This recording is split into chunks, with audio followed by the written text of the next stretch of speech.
Namaste. Welcome back to our YouTube channel. Today we are gonna do popcorn.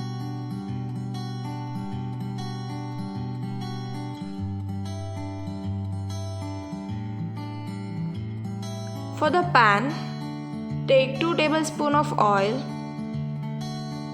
and heat it for 2 minutes in a medium flame.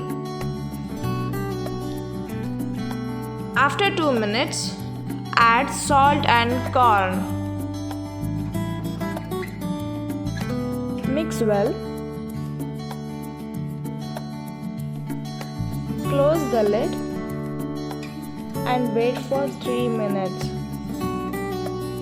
in low flame.